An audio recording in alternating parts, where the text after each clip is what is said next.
Bonjour à tous, j'espère que vous allez bien. Aujourd'hui, on va traiter du cours des effets inductifs. Donc, comme je le rappelle à chaque début de vidéo, ce cours va pas être traité dans les détails. Le but, c'est pas de parler de exactement tout ce qu'on voit dans le cours. Ça, je vous laisse faire de votre côté. Ici, le but, ça va être de cibler les questions qui vont tomber au concours et de mieux organiser ses pensées, peut-être avec des petites explications complémentaires qu'il n'y a pas sur le poly, forcément, et du coup, vous faire gagner du temps. Voilà, je pense que cette vidéo sera faite en une partie. Voilà, je pense que ça fait à peu près 10 minutes. Donc voilà, comme ça vous ne perdez pas trop de temps et vous pouvez en gagner. Donc en première partie, on va parler des effets inductifs, donc c'est le titre du cours forcément. En deuxième partie, on va parler de la mésomérie ainsi que des effets mésomères. Donc ça va être ce qui va conditionner toutes les réactions que vous avez en chimie organique et que peut-être vous n'avez pas encore abordé ou que vous allez aborder. Et en troisième partie, on va parler de la conclusion. Donc sans plus tarder, on va passer au cours qui s'agence comme ceci. Donc parfois on me demande où je trouve les cours, etc. Donc ça c'est les cours que nous on fournit. Normalement vous l'avez sur le groupe de Dan, etc. Donc veillez à bien regarder. Vous envoyez soit un message à moi, soit un message à Dan si vous n'arrivez pas à trouver les cours et normalement il n'y aurait pas de souci. Donc voilà, le cours il suit le plan que je venais de vous énoncer. Et on va parler en première partie, donc comme je vous ai dit, des effets inductifs. Donc ce qu'il faut comprendre, c'est que les liaisons ne sont pas neutres. Il y a une certaine polarité en fonction des atomes qui régissent ces liaisons. Donc c'est très important de se dire, s'imaginer en fait que l'atome A, par exemple, qui est schématisé ici, et l'atome B, lorsqu'on a une liaison polarisée, c'est dû à une différence d'électronégativité. Donc ça veut dire que mon atome A va avoir ici dans l'exemple, une électronégativité plus faible par rapport à l'atome B. Donc ça fait écho à votre cours sur l'électronégativité. Si vous n'avez pas vu, je vous laisse aller le voir parce qu'il est quand même très important pour comprendre ce cours. Si vous n'avez pas vu, ça va être compliqué.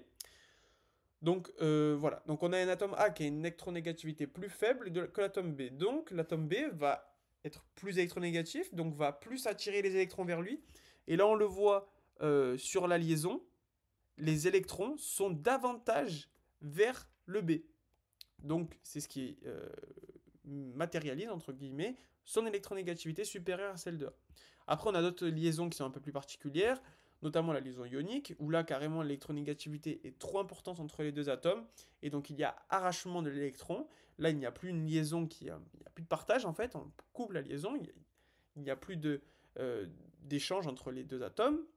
Ici on a le B qui va être moins parce qu'il a capté l'électron, et le A qui va être plus car il a perdu son électron. Et après on a la liaison covalente, ça je pense que vous connaissez, pas besoin d'en parler. Donc cette polarité permanente pourquoi? Parce qu'elle est caractéristique de l'atome, donc elle ne va pas changer en fait. L'atome A, s'il est inférieur en termes d'électronégativité à l'atome B, ça ne va pas changer. Voilà, c'est quelque chose qui est irréversible. Qui affecte la liaison sigma AB résulte d'un effet inductif. Donc ça, c'est ce qui régit, comme je vous ai dit, les différentes réactions que vous avez en chimie organique. Donc en chimie organique, on a plusieurs atomes, plusieurs liaisons qui vont faire des effets inductifs entre eux. Donc c'est une liaison qu'on voit sur la liaison sigma, comme on a dit là, où on a un déplacement d'électrons. Donc ici, ça va être de A vers B. Donc vers B, pourquoi? Ben parce que comme je vous ai dit, B est plus électronégatif. Donc dans tous les cas, c'est lui qui va attirer. Et on va avoir des charges partielles qui vont apparaître. Donc la charge partielle moins sur le B, parce que comme vous l'avez compris, c'est le plus électronégatif, donc moins.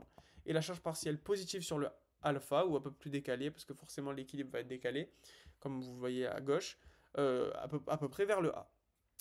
Ensuite, on a un exemple avec le chlorométhane, donc CH3Cl. Donc vous voyez que le chlore ici a un effet du coup électronégatif bien plus important que le carbone. Donc on va avoir ici un déplacement vers le chlore, tout simplement en fait. Voilà. Voilà. C'est tout simplement ça. Je pense que vous avez compris. Et après, on a un cas particulier ici. Donc ça, c'est le même cas qu'avec notre chlore, qui est un halogène. Et ici, nous avons un cas particulier où le carbone n'est pas forcément plus. Donc c'est ça qu'il faut comprendre en fait. C'est comme je dis tout à l'heure, c'est de manière permanente entre A et B, parce que A et B sont invariables, ils ne changent pas. Mais par contre, si on change un des deux, là, ça va être différent.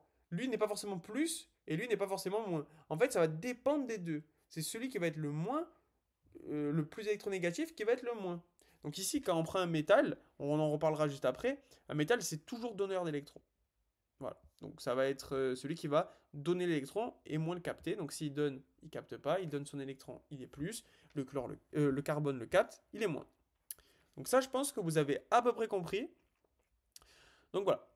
On va faire maintenant la classification des substituants exerçant un effet inductif. Donc les atomes électrons attracteurs qui attirent les électrons ont un effet inductif moins I. Bon, ça c'est une notation, vous la prenez comme vous voulez. C'est pas très, enfin c'est super important de comprendre, mais voilà, c'est pas très compliqué normalement à intégrer. On a donc des atomes électronégatifs, donc comme j'ai dit les halogènes, qui sont très électronégatifs et qui ont donc besoin d'électrons. Ils vont capter forcément plus les électrons que par exemple les métaux, qui sont le contre-exemple parfait. Voilà. Donc on a, comme je vous l'ai dit tout à l'heure, on a des groupes d'atomes avec les substituants. Là ici, on a une plus grande électronégativité, donc le plus, le moins. Et en fait, c'est toujours la même chose. Voilà. Ensuite, en deuxième exemple, on a les substituants qui sont électrodonneurs. Comme j'ai dit, c'est les métaux. Donc les métaux, ils repoussent les électrons, ils ont un effet inductif plus I. Donc là, on était en moins I, plus I. Donc plus I, on donne, plus, moins, on capte. Voilà. C'est aussi simple que ça. Donc ça concerne les groupes qui sont électropositifs, ici les métaux, ou les chaînes alkyles. Donc vous savez, c'est quand vous avez le R ou que vous avez des CH2, CH1. Ça dépend. Maintenant, ce qu'il faut savoir, c'est qu'on a vu qu'il y avait là, depuis tout à l'heure, on voit que des liaisons entre guillemets simples, mais il faut s'imaginer que à l'échelle moléculaire, on a beaucoup de molécules, enfin beaucoup d'atomes. Ici, c'est plutôt des atomes parce que les molécules, ça va être un plus grand groupe qui vont interagir entre eux. Donc, il faut pas, comme je vous ai dit, se limiter à notre A et notre B. Ici, on va parler à une plus grande échelle parce que en fonction de différents atomes, on va avoir une polarité qui peut se répercuter sur les liaisons voisines, comme c'est écrit. Donc ici, on voit que le chlore, alors il faut déjà cibler notre molécule. On voit le chloroéthane. Ici, on sait que c'est lui le plus électronégatif. Vous regardez votre tableau si vous avez un doute, ou vous revoyez le cours sur l'électronégativité si vous avez un doute, mais normalement, ça devrait être clair dans votre tête. Vous savez que c'est lui qui va attirer. Donc lui, il va attirer à lui. Sauf que lui, il va avoir besoin. Du coup, il va en attirer à lui. Et en fait, comme j'ai dit, cette répercussion, cette électronégativité se répercute sur toute la chaîne. Donc voilà, c'est tout à fait facile à comprendre. Mais par contre, c'est surtout sur les liaisons sigma. Donc ça, c'est l'effet inductif en fait. C'est la propriété de l'effet inductif. Voilà. Donc là, c'est la même chose. Voilà, avec une chaîne plus ou moins longue. Il n'y a pas trop de différence. Donc voilà, l'intérêt de l'effet inductif, c'est une modification de la réactivité des groupements fonctionnels. Donc comme je vous ai dit, en fonction de l'atome, qu'on va avoir en bout de chaîne ici par exemple, ça va modifier, ça va conditionner les différentes interactions avec les carbones ici qui sont propres à eux. En deuxième partie, on va parler de la mésomérie. Donc la mésomérie, c'est à peu près le même principe, sauf qu'ici, on va considérer d'autres liaisons. Ça va être les liaisons pi. Donc ça, c'est encore des prérequis que vous devez avoir. Si vous n'avez pas ces prérequis, je vous conseille d'aller directement voir les cours qui correspondent. Mais normalement, vous savez ce que c'est une liaison sigma, une liaison pi, etc. Voilà, ça c'est quelque chose que là, on ne va pas traiter parce qu'en fait, c'est considéré comme un prérequis. Donc, la mésomérie, donc c'est les orbitales p, ça aussi vous devez savoir. Les atomes de carbone se recouvrent latéralement pour former une liaison pi, ça, donc c'est l'explication de la liaison pi. Et du coup, voilà. Donc ça, normalement, vous maîtrisez. Et donc, ça, c'est une phrase qu'il faut connaître par cœur, il y a le cœur à côté. La mésomérie est une conséquence de la grande délocalisation des électrons pi, liaison multiple. Donc ça, vous l'apprenez par cœur, comme vous voulez, vous trouvez les moyens mnémotechniques que vous voulez, ça, c'est du par cœur. Donc là, vous le voyez, frontal, les orbitales, c'est sigma, latéral, c'est pi, ça, c'est encore d'autres cours, etc. Donc, on appelle les formes mésomères limites ou formes limites mésomères. Ça, c'est quelque chose que vous pouvez comprendre. C'est pas très significatif. Voilà, moi, je vous conseille de passer. La structure réelle est un hybride. On a des formes mésomères limites. En fait, les formes mésomères limites, ça va être en fonction des différentes mésoméries ou effets mésomères que vous allez retrouver au sein de votre molécule. En fonction de ces différents effets, on va avoir des formes mésomères différentes. Voilà, c'est tout simplement ça. Donc voilà, les formes mésomères doivent conserver... Ah oui, parce que ça concerne les électrons de valence, vous imaginez bien, c'est ceux qui font les liaisons. Ensuite, les atomes ne doivent pas changer de position entre deux formes mésomères, voilà, uniquement le déplacement des électrons. Les atomes participes doivent être coplanaires, ça vous le savez. Ensuite, ça, c'est quelque chose qui tombe parfois en concours ou en QCM, je vous conseille de l'apprendre. Les formes non chargées ont plus de fois que les formes chargées, ça c'est à apprendre par cœur. Les formes chargées moins sur un électron négatif ont plus de poids que les formes chargées moins sur un atome électropositif. Ça, vous le comprenez ou pas, je sais pas si c'est intéressant. Apprenez-le par cœur. Voilà, c'est malheureux, mais c'est passe. Il faut apprendre par cœur des fois. Et voilà. Donc ça, c'est l'exemple. Donc il faut comprendre avec les liaisons, etc. Ça, je vous ai dit, c'est du par cœur. Voilà. Le but ici, c'est de gagner du temps. Apprenez-le par cœur. Comprendre, vous allez perdre du temps. Et je pense que, à moins que vous fassiez pharma l'année prochaine comme moi, je pense que vous n'en avez pas besoin pour vos années supérieures. Ensuite, on va parler de la mésomérie et conjugaison. Donc le phénomène de mésomérie peut concerner un domaine de délocalisation des électrons pi plus vaste. Donc voilà, ça peut alterner entre liaisons pi et sigma, que l'on appelle système conjugué. Voilà. Donc pi avec double liaison, et sigma par contre c'est liaison simple. Voilà. Donc en fait, les formes mésomériques peuvent se conjuguer entre elles et atteindre, entre guillemets, comme j'ai dit tout à l'heure, une partie plus grande de la molécule. Voilà, tout simplement. Donc ça peut arriver, donc là on voit qu'on a une alternance entre liaison simple et liaison double, liaison simple, liaison double, etc. Et on voit que le carbone le plus électronégatif va envoyer des effets inductifs sur le carbone le plus électropositif. Ensuite, donc ça, c'est les différentes conjugaisons qu'on peut avoir. Donc comme je l'ai dit, entre une liaison simple et multiple, ça on l'a déjà vu. Ensuite, entre un doublé électronique non liant, bon, ça arrive un peu moins souvent. Une case quantique vide, etc., etc. Ça, c'est des choses qui arrivent moins souvent. Je ne sais pas si c'est nécessaire de les apprendre. Mais bon, ça, vous comprenez très bien. Doublé électronique non liant, donc vous le voyez là. Ça peut apporter un effet inductif. Voilà. Je ne sais pas si c'est très important. Ensuite, on a une case quantique vide. Donc ça, c'est à peu près la même chose. Voilà, on a des effets inductifs. Donc la conjugaison elle peut se faire avec tous les systèmes pi, ça va permettre d'écrire de plus en plus de formes de mésomères limites, ça je sais pas si ça tombe souvent en QCM, je vous l'accorde. Ensuite, il faut comprendre que cette mésomérie, il y a des choses qui vont influencer cette mésomérie, notamment la taille des liaisons. Au plus, donc ici, on a des liaisons qui vont être de différentes tailles. Les liaisons simples se sont réduites pour favoriser le déplacement des électrons. Donc au plus on a des liaisons courtes, au plus le déplacement va être rapide, va être efficace. Donc ça c'est quelque chose qu'on peut imaginer dans tous les cas. En fonction de la stabilité des molécules aussi, qui va interférer. Donc d'un point de vue thermodynamique, ça aussi, ça rappelle à tous vos cours de thermodynamique que on va essayer d'abaisser le niveau d'énergie interne, donc stabilisation. Donc plus une molécule possède de formes mésomères limites, plus elle est stabilisée. Ça, c'est super important. Apprenez-le par cœur. Il n'y a pas le cœur à côté, mais apprenez-le par cœur. Ça tombe souvent en concours, donc c'est facile. Plus on a de formes de mésomères limites, donc au plus on a de formes, au plus c'est stable. Tout simplement. Ensuite, ça dépend en fonction de la réactivité des molécules, ça vous imaginez bien.